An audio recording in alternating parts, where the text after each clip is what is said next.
This is question number 2 of top 150 interview question series. So in this question, what we have to do is, given an array nums and one integer will be given val, we have to remove all the occurrence of val from nums, and whatever will be the remaining elements number we have to return. So we have to return the elements after removing the number. For example, this is the array 3, 2, 2, 3, and the value of val given is 3. Nums is the array. So what we have to do is we have to remove all the occurrence of 3 in this array. We have to remove this 3, and only 2 and 2 elements will be left. So the value of k will be 2. The remaining elements, number of remaining elements after removing val, we have to return in this question. Got it? So what we can do is, and similarly in this example you can see val is 2, so this 2, and this 2 we have to remove. The remaining elements will be 1, 2, 3, 4, 5. So value of k will be 5. One approach of solving this question is that we can first of all sort the array and then remove the element given in the question. So what we can do in this method is we can sort the array. When we will sort the array, all the occurrence of 2 will come together. So 0, 0, 3 times 2 is present, 3 and 4. So all the occurrence of 2 will be together, and then we can easily remove it. This way we can do, but it will take order of n log n time, because for sorting the time complexity is n log n.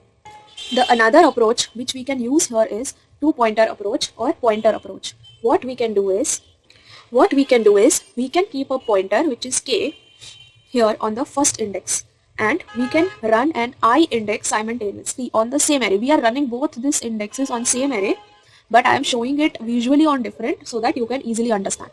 So what we will do is we will simply say, if nums of I is not equal to the value, if it is not equal, then on kth index you will simply add the value.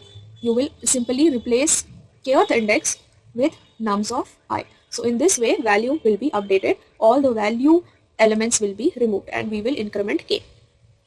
And this will be inside a for loop where we will always increment I. I value we will always increment, but k value we will increment only when nums of I is not equal to val. So for example, value is 2, 2 is not equal to 0, right? So nums of k means at 0th index, I am putting the index value also here.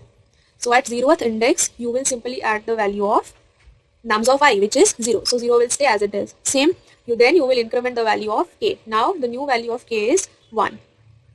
Now again check, I will always increment. So again check not equal to val. So nums of k is equal to nums of I. Yes, we will put here 1. It is already there. It's fine. Then we will increase the value of k. K will come here. Then I will come here. Now I value is equal to the value given in the question. So what we will do, we will increment only the value of I.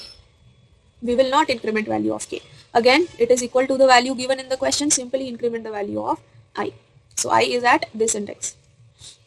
Now compare, if nums of I is not equal to val, yes, 3 is not equal to val, then at kth index, put the value of nums of I. So at kth index, which is index 2 right now, we will put the value of 3. Then again, you will go ahead and k will also be incremented. Again, I value is not equal to the value given in question, you will increment the value of k is already incremented, so here you will put 0 value now. Again, you will increment value of k, increment value of I will always be incremented, and at the value present at I will be compared to value, which means 4 will be compared to 2. So what we will do is, at kth index, we will put 4 because 4 is not equal to 2, and then increment the value of k. Here what will happen is, this 2 is equal to val, so we will do nothing. I has reached the last index, so loop will stop, and we will simply return the value of k. Value of k is 5. So 5 will be the answer. So this is the code. I hope you have understood. You can go back and check the example. Initially we will say k is 0. We will run a for loop.